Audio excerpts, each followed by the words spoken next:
Okay. Well, next, I'd like to welcome our first presenter who has been, she can tell you about all the credentials she has. She's received this grant many times and is kind of an expert on it. So Ellen Ball from the Caldwell Arts Council.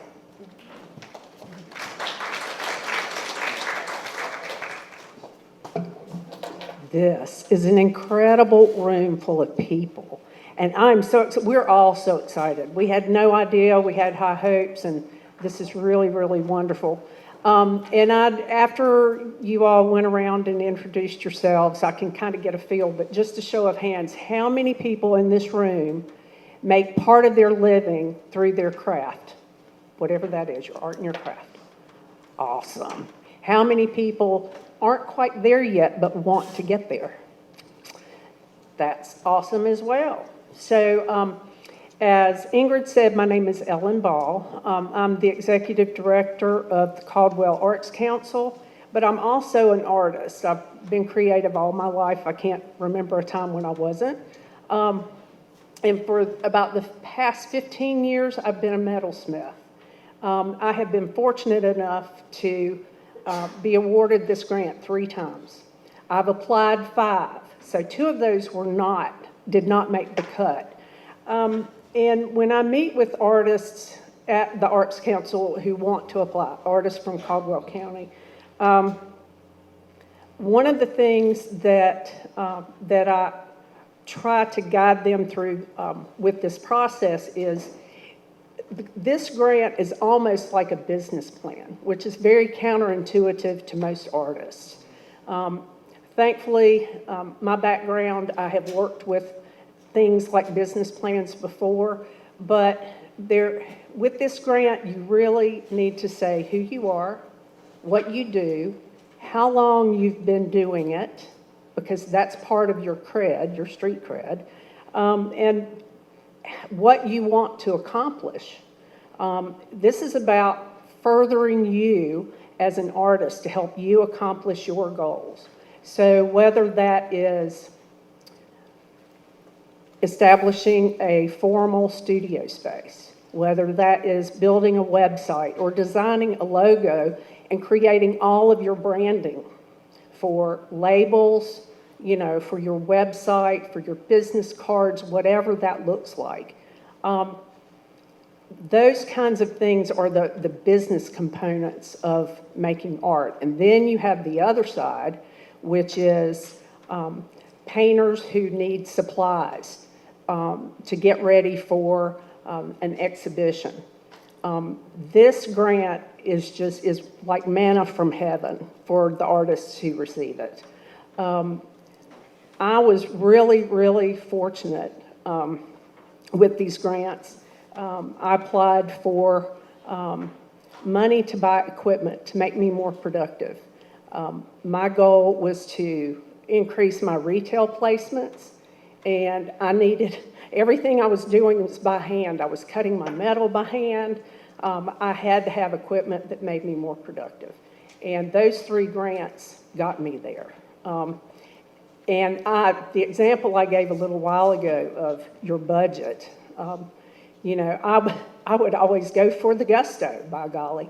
That budget was pretty close to the top because I knew chances were I was not going to get fully funded. But with luck, I would wind up with at least exactly what I wanted, the key components of that equipment list that I really needed. And that's exactly what happened. I allowed myself about a week to write the grant. Some people I know who've come into my office for a preliminary review, they have taken 2 to 3 weeks, some even a month. It just depends on your scope and how comfortable you are with it's a presentation about you and your work. So it depends on how intricate that is, where you have to go for your information, that kind of thing. One thing that the grant did for me, and for a lot of us this is huge, I've called myself an artist my whole life, but to step out and say I am a professional artist, it's pretty damn scary. It can be. for other people, it's easy. It's not a big deal, but to take ownership of that is huge.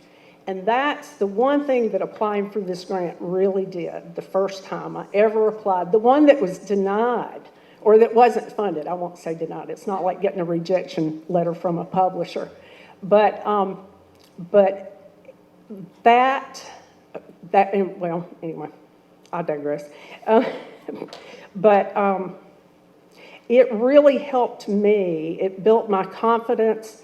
It gave me direction that I may have thought about, but hadn't really fully bought into yet because that part of me was scared to death. So the grant can do more things other than just give you a pathway, to give you grant money, for manna from heaven to go off and do projects or build your credentials, build your marketing bank, whatever that looks like. It is a wonderful, wonderful thing. When you apply for the grant, we really recommend that you meet with your local Arts Council director, or in the case of Alexander County, meet with Donna at the Hidden Center to go through your proposal to make sure that it makes sense, that it's going to be cohesive, and that it has a good chance of being funded. I always looked at applying for grants as a learning experience, and I always appreciated feedback, especially from the funding panels, because those peer panels, not the funding panels, the peer panels, those are the people who rate your proposal. And it's very important for you to have a cohesive, put together proposal. It's going to help you wind up in that top tier. What happens is there's a lot of people, the proposals are all good, but it really needs to be compelling. It needs to be like put fire in your belly kind of proposal. That's how competitive this grant is. As I said, my projects were not projects so much. It was purchasing equipment to make me more productive.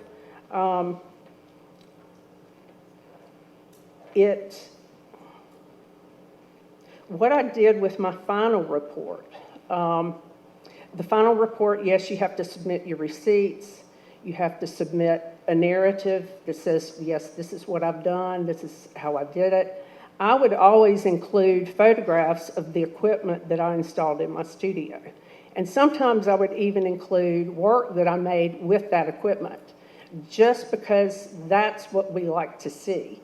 I don't know that I would maybe send it, that could be if you're a musician, you send somebody a CD. If you're a videographer, you make sure to include your link to your videos if they're available online, that kind of thing. Does anybody have any questions so far? Yes, ma'am. Hang on one moment. Yeah, we've got, sorry, where did I say, we've got folks online listening, this was through the YouTube. So make sure they can hear this. I'm not sure if it's a larger question, but so I did receive this year, and so to have my receipts turned in, do I need, by June the 30th, I have all my receipts, do I need to have those, how is the best way? Do they need to be a photograph of the receipts, a copy of the receipts? But you can scan them. Okay. You can scan them, you can, of course, take photos of them and attach them. Okay. And then do we mail that? What do we do with that at that point? All the information is in the final report packet. Okay, I don't remember That should be, okay. that, and I believe it's available on the website as well, Okay. on United Arts website. Okay. I believe it's on Caldwell's website as well. But all of us try to have the same forms online. Okay. Of course, the application form is specific for that county. But yes. Okay. Any other questions at this point? Here and then get back to you. I'm about to ask you a hard question. Could you give us like a faux statement? Like what would your overarching like artist statement be? Like what do you need the equipment for? And what would something you would say to try to persuade the message of them giving you this stuff? Does that make sense? Yeah, like a persuasive argument. No, I'm not sure I understand. I think, are you asking like what, like maybe how do you make the argument for equipment? Like to say that this is something I need as an artist? Well, it all goes back to who you are, how long you've been doing your craft, and how this is going to propel you forward. And if you're specific in that vision and that goal, everything that you write in that narrative should pertain to that.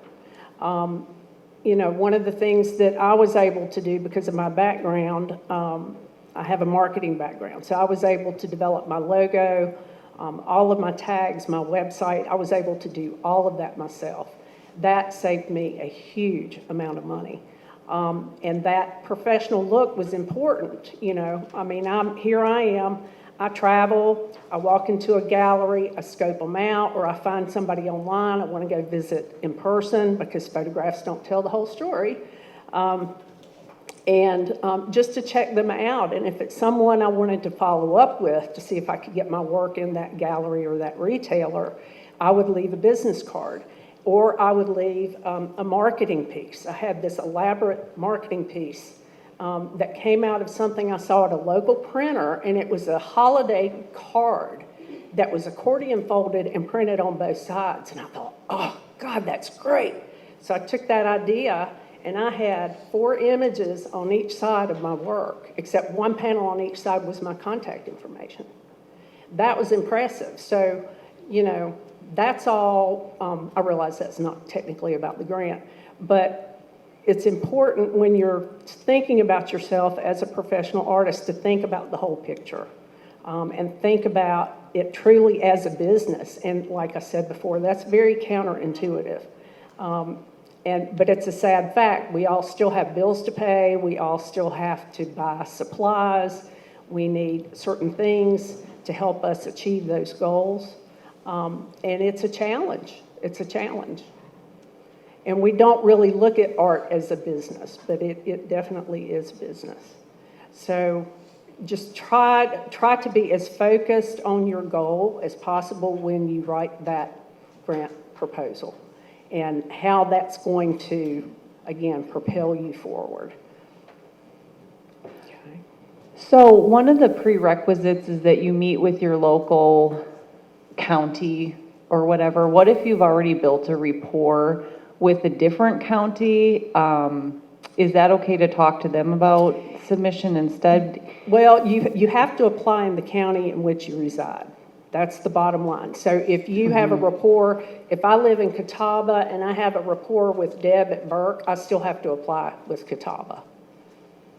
Through Catawba, you still have to meet with the Catawba, you should meet with the Catawba rep. Okay, all right, thank you. Yeah. Which would be the United Arts Catawba County. I just have a quick question regarding, let's say I wanted a grant to buy supplies to paint with. Would I have to be specific about X amount of canvases I'm planning on completing, and could some of that go for framing? I mean, I make my own frames, right, but I still would need to buy the Well, wood. you can be general. You know, my goal is to create X amount of work, whether all of that is paid for through that grant or not. When you submit your budget, the more detailed your budget is, the better. Okay. And what I encourage applicants to do is to list it on the spreadsheet or on the application and then have backup. Go online, find what you're going to buy. I see. And take a screenshot and just include that one item, you know, all the items that are in your budget. And if you need to label them, label them. But include that. That way people have not only your list, but something to visually see. Right. Because sometimes that may help them. If, and I'll give you an example. The music is fairly straight up. Craft is wide open. Craft is everything from ceramics, metals, fibers, glass, I mean, you name it. So it may be that the peer panelists aren't don't have specific background in that art form. So that it's nice for them to have that additional documentation. And that can make a huge difference. Here again, it's almost like being an attorney and arguing your case. You're arguing your case to be funded. And the more information you can give, the more specifics you can give. The more cohesive your application is it's going to help you. Do not wait until the last minute. One of those grant proposals that was not funded was last minute. I mean, it was literally the day before, and I thought, oh, well, I think I'll apply for a class at John C. Campbell. Well, when you do that, it's obvious because it's just obvious. Things aren't well thought out. There were a few, at least a couple, this last grant season that were like that. And these were people who've applied before, and we were all going like, well, okay, must have been last minute. So yeah, give yourself plenty of time. In fact, if you're thinking about applying this fall, go ahead and start. I mean, it'll make things easier in the end. Go ahead and call up your local Arts Council representative or arts organization representative. Anything else? Do we have any questions on the chat, Alan? I know you said, did any pop up since? Not any questions. Okay. There was a couple comments made. Yeah. Relay them here. Just a couple people watching online just commenting that they'd love to see opportunities in the future for recipients to be able to publicly show their finished products. And a couple of other people chimed in kind of agreeing with that. So just a little bit of sentiment there online.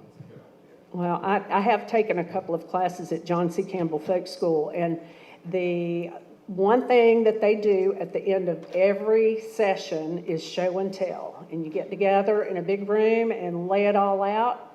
And it's really, really cool because they do all kinds of things. I was sort of thinking something similar about seeing how many people are here today and how we can use you all and get you all together again, whether it's a network type opportunity or whether it's a time where we can all bring samples of what we do and just visit. I think that could be tremendous.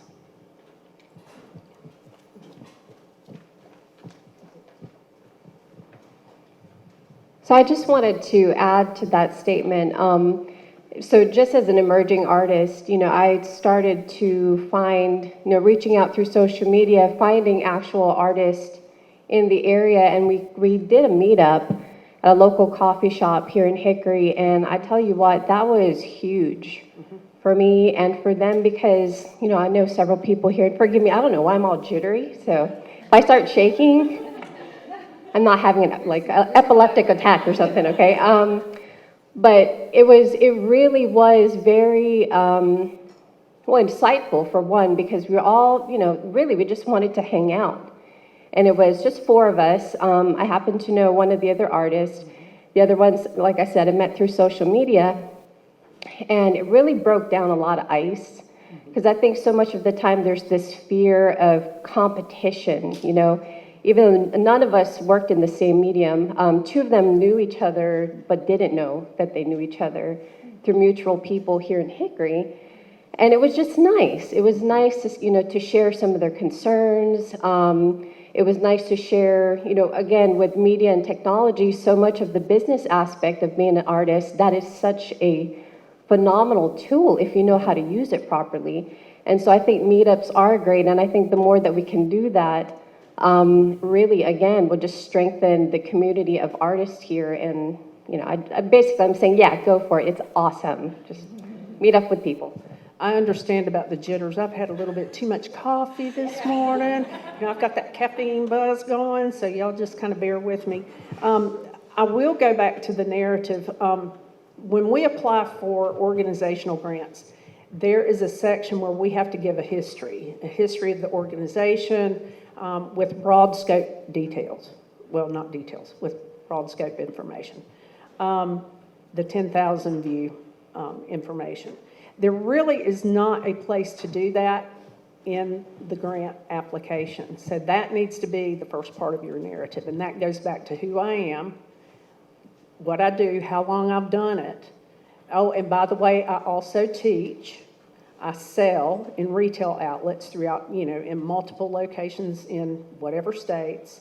And although I am primarily self-taught, I have taken classes with this person, and this person.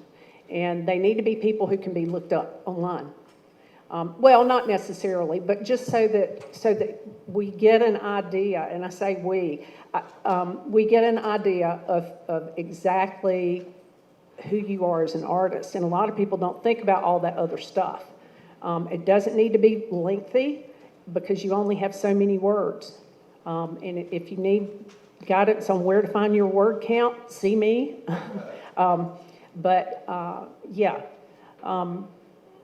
That information is really important. So does anyone have any questions at this point? Yes, Good ma'am. morning, Ellen. Maria. Just want to ask you, started to touch on it as far as the technical aspects of applying for the grant, the word count. Or is this like a Google form document that is done? We're also talking about a presentation, so would we be doing a PowerPoint? No, there is no presentation. So I'm fortunate in that I have served in every capacity in this grant. I've applied, I was a peer panelist, and now I'm an executive director. So the executive director comes with one board member, and that is the committee or the panel that decides who gets funded and for how much. So there really isn't a presentation. Your presentation is what you write and what you upload as far as your images and everything else. That grant is your presentation. So that'd be like a PDF? Yes, and right now, the State Arts Council is allowing applicants to use it's called the Go Smart portal. And what we have talked about doing with our consortium is not giving out the access information for that until the artists meet with us, because we had artists who applied last year who had never met with any of us, whether it was in their county or not. And not that that's a problem. One person actually got funded, and he was from Caldwell County. Blew me away. But then there was another applicant whose project proposal didn't even qualify because she was buying equipment to put in her school classroom, and you can't do that. And so she would have saved herself an exorbitant amount of time putting that proposal together had she met with United Arts of Catawba County. So, but in that grant portal, there are sections. It's like a Google form, and it has limits on how many words. And if you exceed that, you just stop typing. Okay, so you also mentioned that you give yourself a week. You've had other people who have applied give themselves several weeks to start writing this. Would your suggestion be to start the kind of general outline, kind of have everything together, start the wording, and then when we get to that form, when that form actually opens, then we enter that information there? Sure. Cut and paste. In fact, when we apply for grants, the suggestion is to do all of your wordsmithing, all of your narrative and everything else in a Word document, and then cut and paste it, because your system could go down, and if you haven't clicked save at the bottom of that page, you lose it. And that actually happened to me with an organizational grant, and I tell you, that was not a good day. So now I always write all of my narratives in Word, and I save them on my computer. I save, in fact, I have every grant I've ever written is on an external hard drive, and I save everything. So. Thank you. Yeah. Well, there was a system at one time, and I think they've simplified that. You are limited, but if you were funded last year, you can't apply this year. But I think you can next year. Since there's a word count, I was kind of wondering how to combat or avoid spending the entire time trying to explain your craft. Maybe that, like, if you've got a lot of technical jargon. Make it simple, because again, it may be that, I don't think we have technically like it depends on how, again, it depends on how the categories shake out. Sometimes we have enough applicants of a certain medium in craft where we pull them out and they are their own category, like ceramics. Some years ceramics is just huge. Other years it might be hot glass. So again, you don't quite know who is going to be looking at that. Hopefully they're going to have that same level of professional development that you have, but it may be that they don't. That said, don't get bogged down in technical verbiage. Be as simple and straightforward as you can. You know, why say something in 5 words that you can say in 1? And when you start writing grants and you have word counts, trust me, I mean, don't double space at the end of a sentence. I mean, everywhere that you can gain a word or a letter. No one under the age of 40 double spaces, just by the way. Oh, I know. I have totally unlearned that, by the way. You know, the days of taking typing class with Mrs. Barkley at College Park Junior High School. But yeah, be judicious with how you verbalize in that grant, because, yeah, I mean, you think 2,000 words is a lot. Well, it isn't, let me tell you. So, yeah. Instead of "we will be holding," "we will hold," or, you know, you just gotta chop it. Yes, edit. Yes, ma'am. See our last one.